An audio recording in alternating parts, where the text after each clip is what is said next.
দেশ এবং প্রবাসে সুপ্রিয় দর্শকবৃন্দ, আসসালামু আলাইকুম। জেএন বাংলা নিয়মিত আয়োজনে আমি আবারও কিছু নতুন প্রশ্ন নিয়ে তারেক ভাইয়ের সাথে আপনাদের সামনে হাজির হলাম। কেমন আছেন সবাই? আশা করছি সবাই সুস্থ আছেন, ভালো আছেন। আজকে আমরা শহীদ শরীফ ওসমান হাদী ভাইয়াকে নিয়ে কিছু অজানা তথ্য জানবো তারেক জামান ভাইয়ের কাছ থেকে। তাহলে আর দেরি কিসের? চলুন আমরা ভাইয়ের কাছে যাই। ভাইয়া, আসসালামু আলাইকুম, কেমন আছেন? ওয়ালাইকুম সালাম, আলহামদুলিল্লাহ ভালো আছি। তুমি কেমন আছো? এবং সকল দেশবাসীকে এবং প্রবাসীর সকলকে আমার জেএন বাংলার পক্ষ থেকে শুভেচ্ছা এবং শুভকামনা রইল। ভাইয়া, আপনার কাছে আমার প্রথম প্রশ্ন, ওসমান হাদী কে? এই প্রশ্নের উত্তরে আপনি প্রজন্মের উদ্দেশ্যে কি বলতে চান? শহীদ শরীফ ওসমান হাদী আমার ছোট ভাই এবং সন্তান সমতুল্য। সে জুলাই আন্দোলনের একজন যোদ্ধা, রাজপথের যোদ্ধা। তিনি ইনকালাব মঞ্চের আহ্বায়ক। তিনি ইনকালাব মঞ্চের আহ্বায়ক হয়ে জুলাই আন্দোলনের নেতৃত্ব দিয়েছেন। তার বিশাল ভূমিকা রয়েছে, তার অনেক কর্মী বাহিনী রয়েছে এবং সে খুবই স্পষ্টবাদী। সে কখনো কোনো কথা লুকোচুরি করে বলে না, যা বলে স্ট্রেট ফরওয়ার্ড, একটা ওপেন সবার সামনে বলে এবং যেটা বলে সত্যি কথাটা তুলে ধরে, কখনো মিথ্যা কথা বলে নেই।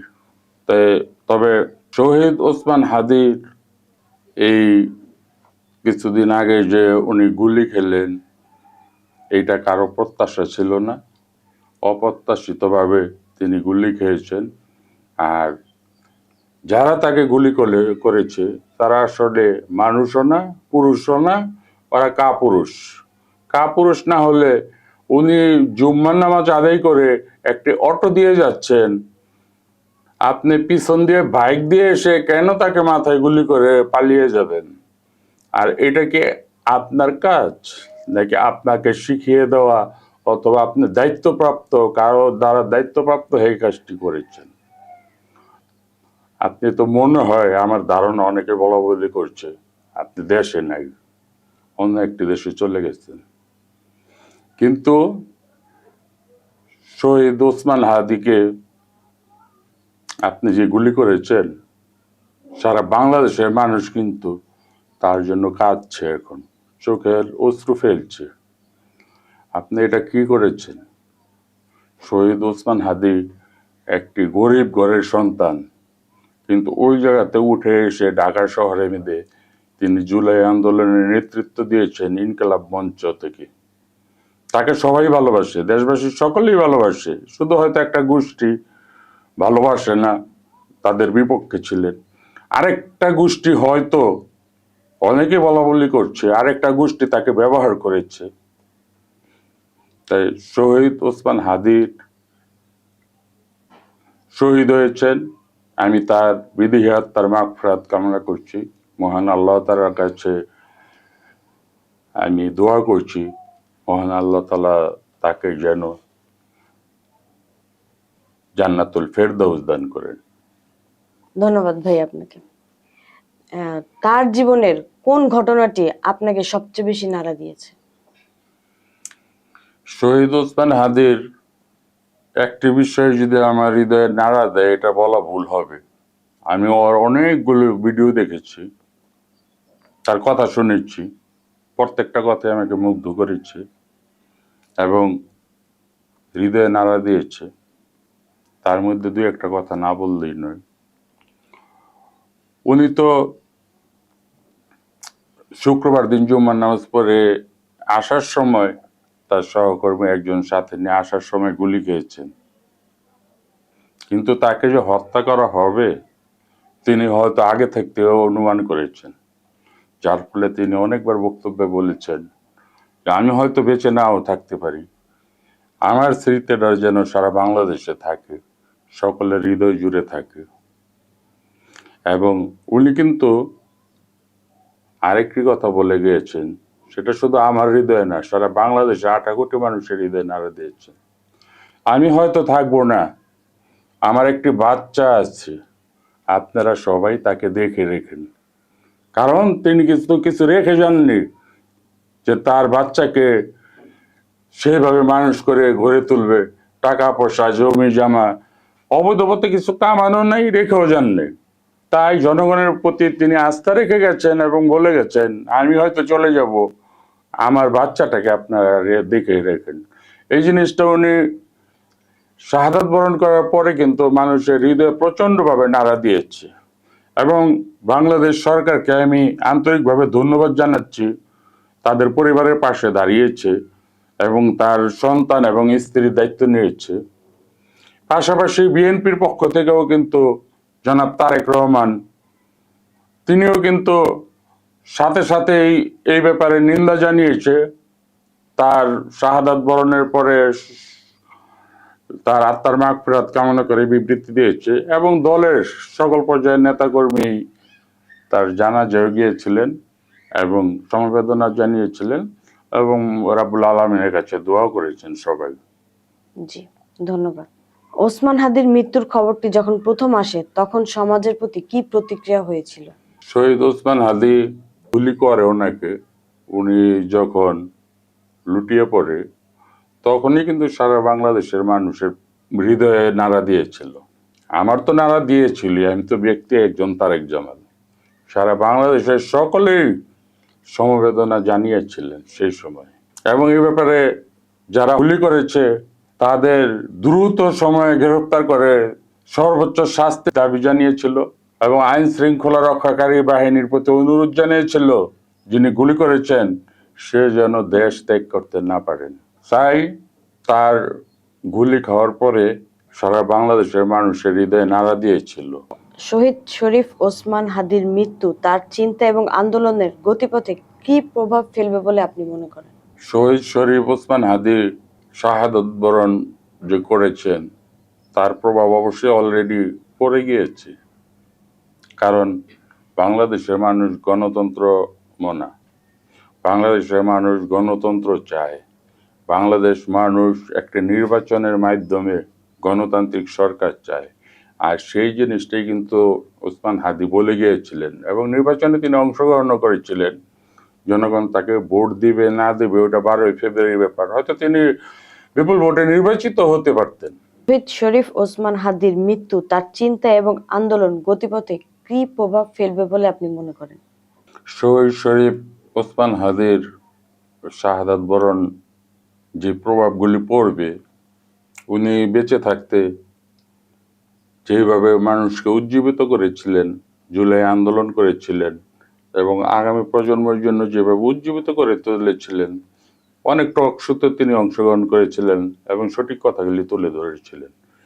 যেহেতু উনি নাই, আমার মনে হয় এক হাদি আমাদের কাছে অমর হয়ে থাকবে আজীবন, কিন্তু চলে গেছে, কিন্তু প্রত্যেক ঘরে ঘরে একজন হাদি তৈরি করে দিয়ে গেছেন এবং তার প্রভাব প্রতি ঘরে ঘরে থাকবে। যতদিন বাংলাদেশ থাকবে, আমরা থাকব, ভবিষ্যৎ প্রজন্ম আসবে, তার চিন্তা চেতনা, তার আগামী ভবিষ্যৎ পরিকল্পনা অনুযায়ী অনেকেই চলার চেষ্টা করবে এবং হয়তো বাস্তবায়ন হয়েও যাবে তার কথাগুলি, তার চিন্তা চেতনা বাস্তবায়ন হয়ে যাবে। সেই জন্য তাকে আমি গভীর শ্রদ্ধা করে আবার স্মরণ করছি। শহীদ শরীফ ওসমান হাদির শাহাদাত বরণ এবং জানাজা সম্পর্কে আপনি যদি কিছু বলতেন আমাদের। শহীদ শরীফ ওসমান হাদি যখন শাহাদাত বরণ করেন, বাংলাদেশে নয়, তিনি সিঙ্গাপুরের একটি হাসপাতালে শাহাদাত বরণ করেন এবং একটি বিশেষ বিমানে তাকে বাংলাদেশে যখন আনা হয় তখন ঢাকা আন্তর্জাতিক এয়ারপোর্ট থেকে সোহরাওয়ার্দী হাসপাতাল পর্যন্ত আনা পর্যন্ত রাস্তার দুই পাশে আনাচে কানাচে কিন্তু লোকের লোকারণ্য হয়েছিল। এটা একমাত্র তার প্রতি ভালোবাসার কারণ এবং তাকে এক নজর দেখার ইচ্ছা ছিল সবার, কিন্তু তা ওইভাবে তো দেখা সম্ভব হয় না। একটা মানুষ মারা গেলে তাকে কাপড় দিয়ে ডেকে আনতে হয়। উনি যেহেতু একটা বাংলাদেশের জাতীয় বীর হিসেবে আমাদের সম্মানিত মাননীয় প্রধান উপদেষ্টা ডক্টর ইউনূস সাহেব উপাধি দিয়েছেন, সেই হিসেবে ওনাকে কিন্তু আমাদের বাংলাদেশের মানচিত্র বলো, জাতীয় পতাকা বলো, ওটা দিয়ে মুড়িয়ে নিয়ে আসছিলেন। ওখান থেকে ওই হাসপাতাল থেকে শনিবার জাতীয় সংসদ ভবনের দক্ষিণ প্লাজায় তার জানাজা অনুষ্ঠিত হয়। সেই জানাজায় লক্ষ লক্ষ মানুষ অংশগ্রহণ করেছে, দলমত নির্বিশেষে সবাই অংশগ্রহণ করেছে, তার পক্ষ বিপক্ষ সবাই অংশগ্রহণ করেছে। পক্ষ বিপক্ষ এই জন্য বললাম, প্রত্যেকটা মানুষের শত্রু আছে, ভালো আছে, মন্দ আছে। একটা মানুষ হাঁটা চলাফেরা করলে তার ডাইনে বেয়ে যে কোনো একজন ভালো মানুষও থাকতে পারে, খারাপ মানুষও থাকতে পারে।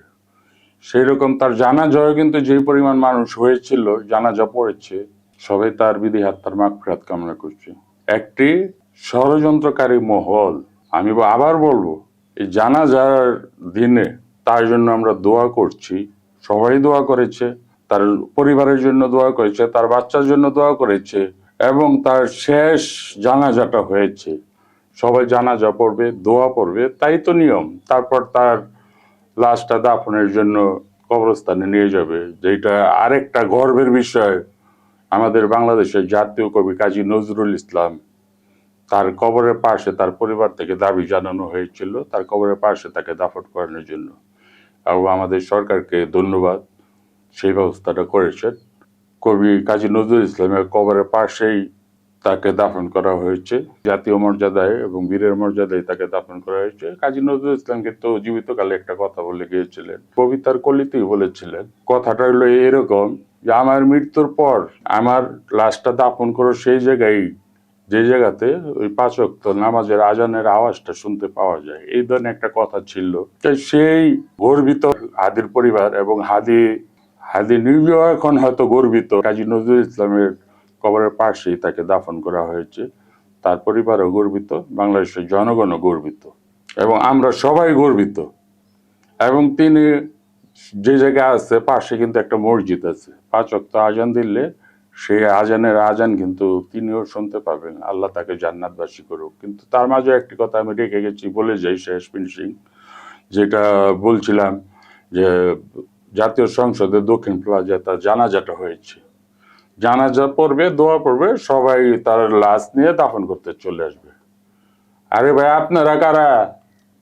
এটা আপনারা কারা? ওর জানাজা শেষ হতে না হতে আপনারা সংসদ ভবন দখল করতে যান? নাকি শহীদ হাদির প্রতি শ্রদ্ধা জানাইতে গেছেন, না সংসদ ভবন দখল করতে গেছেন, নাকি দেশে একটা বিশৃঙ্খলা করতে গেছেন, নাকি জাতীয় সংসদ নির্বাচন বানচাল করার জন্য গেছেন? আপনারা কারা ভাই? আপনারা কোথা থেকে এসেছেন? আপনাদের সিমটম দেখে তো বোঝা যায় না আপনারা শহীদ হাদির প্রতি শ্রদ্ধা জানাতে এসেছেন, তার জন্য দোয়া করতে এসেছেন। আর এখানে সংসদ ভবন দখল করার কি আসলো? উনি শাহাদাত বরণ করছেন, তার হত্যাকারীর উপযুক্ত সর্বোচ্চ শাস্তি দাবি করতে পারেন, সেই আসামিকে দ্রুত গ্রেফতারের দাবি জানাতে পারেন, এগুলি জানাতে পারেন। আপনারা এগুলি কি শুরু করতেন? সংসদ ভবন দখল করতে যান, স্বরাষ্ট্র উপদেষ্টা পদত্যাগ চান। আপনাদের ইচ্ছাটা কি ভাই? স্বরাষ্ট্র উপদেষ্টা উনি সামনে নির্বাচন, আর 2 মাস মনে হয় নাই, এই মুহূর্তে তারা পদত্যাগ করাইলে আপনাদের মন মতো একজন স্বরাষ্ট্র উপদেষ্টা বানাবে, আপনাদের ক্ষমতা নিয়ে আসবে, তাই তো চিন্তা ভাবনা। এইসব দিবা স্বপ্ন বাদ দেন, বাদ দিয়া ভালো হন, মানুষের জনগণের কাছে যান, ভোট চান, জনগণের মন জয় করে ভোট নিয়ে আসেন, ক্ষমতায় আসেন, আমাদের কোনো আফসোস নেই। সবাইকে ধন্যবাদ। সুপ্রিয় দর্শকবৃন্দ, আজকে এ পর্যন্তই। সুস্থ থাকবেন, ভালো থাকবেন, নিরাপদে থাকবেন, জিএন বাংলার সাথেই থাকবেন। আসসালামু আলাইকুম।